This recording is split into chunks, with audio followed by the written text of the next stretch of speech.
So I watched oh god, I almost said it.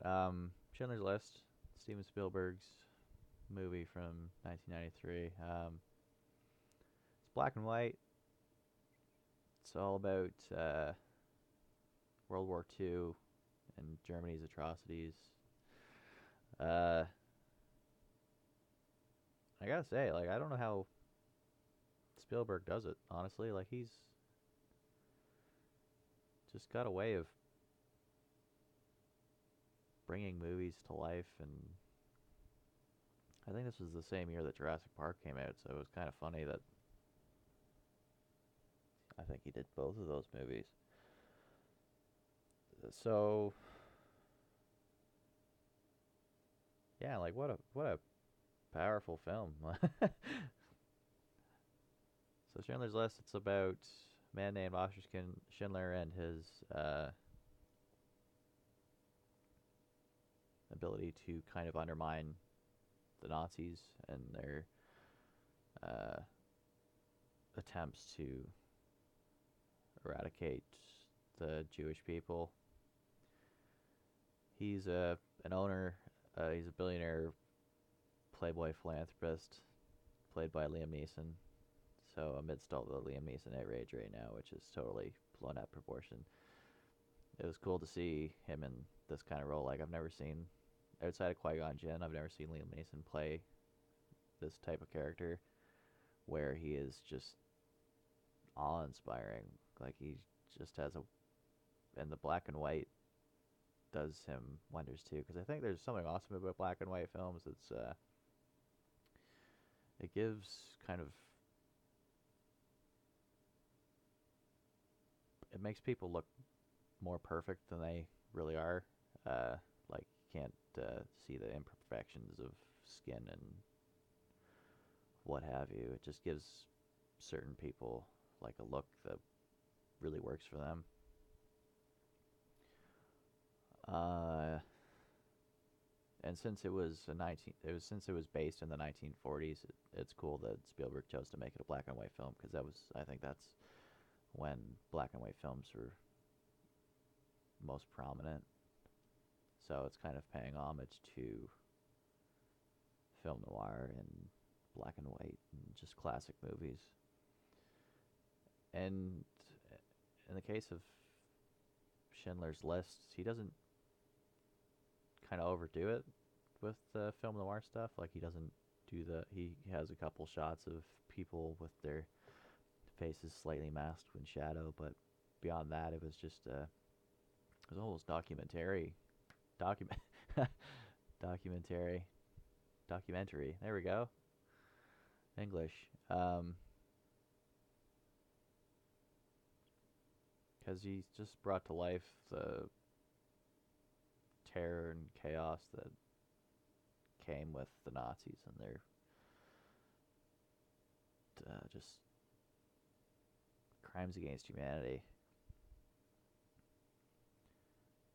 And this is a film that it was before CGI and they had to make do with practical effects. So everything that happened in the film just felt so real and like it's been a while since I was feeling sick to my stomach based on something I see on film. Like you have to really go above and beyond in terms of like brutality to kind of make me feel uncomfortable. And yeah, he put together a master of film. I quickly looked up the Oscars to see who got what for that year, and I think the performances in this film are definitely uh, deserving of an award. Because I guess the film as a whole got Best Picture, but Liam Neeson didn't get a win. He was beat out by Forrest Gump, or sorry, Tom Hanks. Not playing Forrest Gump. He was playing somebody from Philadelphia. I didn't see it. And Tommy Lee Jones, I guess, got Best Supporting Actor in place of Ralph Fiennes for his The Fugitive, which was just like I don't know, Harrison Ford running around saying he didn't kill his wife or some shit. So it's kind of disappointing that they didn't win uh, at the time, because Liam Neeson, again, he put on an incredible performance. He was unbelievable as Oscar Schindler, and then Ralph Fiennes played a Nazi commander who's in charge of one of the camps that you see in the film. And you see he put on a heck of a performance too. He kind of did the cheesy German accent where he's like, "And now, yes, I can't do it, but it's right at the back of the throat."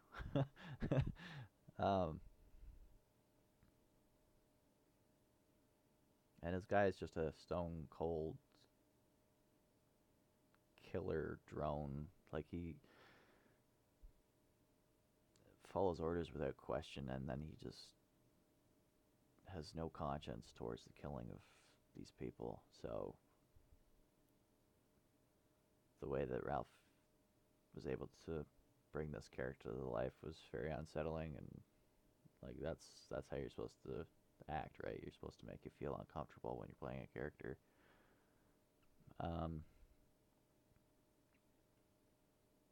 I guess Ben Kingsley was in there too, but he didn't really. His performance was like good in the sense that you don't really draw any attention to his performance because he's playing kind of he plays the mastermind behind the whole scheme to smuggle, or not smuggle, but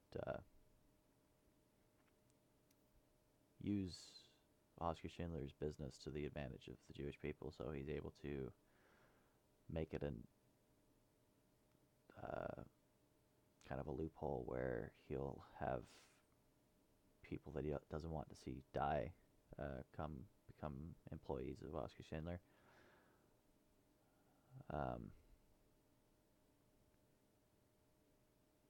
Yeah, so like I don't even know where to start with this. It's you begin with Oscar Schindler and you see Oscar Schindler the man, and he's kind of like he's, for all intents and purposes, a psycho. Like, he wants to get in with the right crowd and make connections so his business can find new avenues to produce money. And so you see him flirting with the Nazi crowd and getting the ins with officers that have influence in the Nazi party, and you get to see kind of Oscar in his natural habitat. Like, he's not a hard worker. He even addresses this in the film. He's all about the pizzazz, all the showmanship and stuff. He likes to show off and mingle and socialize. And it's not till later that he really gets on board with the idea of rescuing the Jewish people. Early on, he meets Ben Kingsley, and it's Ben Kingsley who's determined to free his people from the camps that they've been incarcerated in. So they work together. They work together to start up a new factory close to one of the Jewish camps, and Oscar sees an opportunity to get cheap labor. And like, I'm not completely sold on the fact that he wanted to rescue people right off the hop, because you see some confrontations where he questions some of the hires that Ben Kingsley brings in. Like, one of the Jewish people are one-handed, so he doesn't see any benefit to that. And Oscar makes the comparison that Jewish people are paid less than normal people, or are worth less than normal people. So his funds aren't going fully towards the saving of these people. And as the film progresses, he does the recruiting and he does the saving of these people. And as the film goes on, the war and the the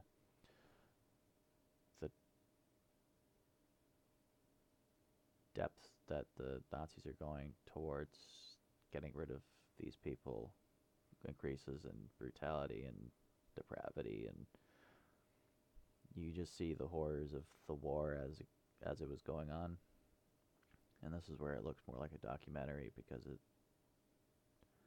like, I've never really looked up footage from World War II, so this gives a good look into uh, just how horrible this war was. And having only heard about, like, you see them round up the Jewish people, and you see the lengths that these people had to go to avoid being captured. And like, they start off with just having stars, like they're identified as a certain type of people, and then all the propaganda makes the Germans believe that they're less than people, and you see the discrimination and the prejudice and all that. And as it gets worse and worse, you see the Germans treat them worse and worse. Like, they just start killing them left, right, and center for borderline no reason, but just because they've been labeled as being less than people, they see it as being okay to dispose of them as they want. And you start to see Oscar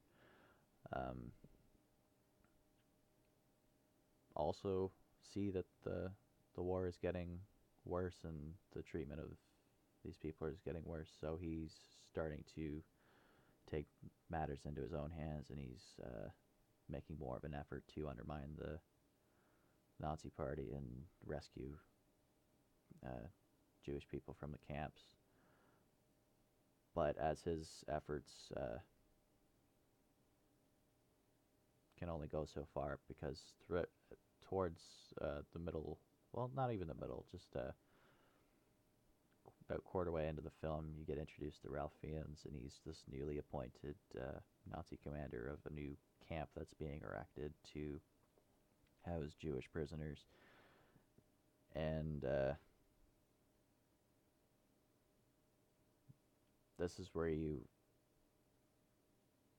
get to see that this is more of an like, you can see that the Nazis are hell-bent on eradicating these people. So you get kind of a slow build up into what is, in the end, just like Auschwitz is kind of the end game. That's where all the major, like, gas chambers and death camps, basically. That's what everything was kind of evolving into. So you get to see kind of how those camps start, and the life of the prisoners, and life expectancy. So yeah, Ralph Fiennes gets introduced, and as he's going through his thing, Oscar Schindler introduces himself, because that's what he does. He socializes. So you see the dynamic between these two. At first, he's kind of skeptical and has to win Ralph over, and he's continuously fighting for his workers, because he sees them as more than just sheep to the slaughter. He sees them as living beings that have value, not just because they're part of his company, but because they're people. Like, they're living. So Spielberg gives us the parallel where you have Ralph Fiennes, who's just a cold-blooded killer and doesn't care for any of these people at all, and will kill them on a whim, whereas Liam Neeson has to pretend to be friends with the devil and kind of uses his influence to kind of manipulate Buddy into changing his ways. Uh, Slowly but surely, you do see a change in Ralph, and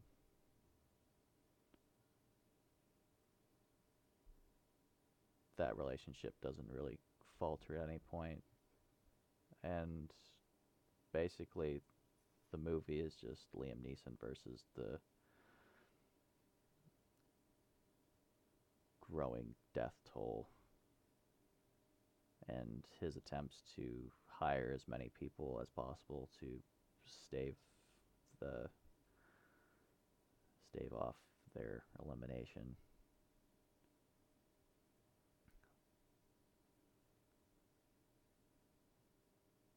Yeah, like there's no words. Like you just see everything. Like they had, like I guess this is based on true events, so it's like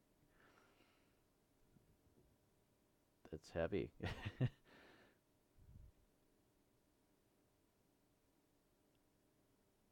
And towards the end of the film, it's like Auschwitz is mentioned and then shown, and gas chambers and the burning of bodies and mass shootings.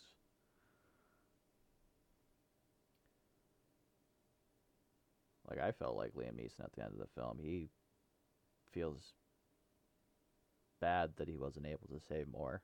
Uh, the they're called Schindler's Jews, and the ones that he was able to hire and save from the camps, and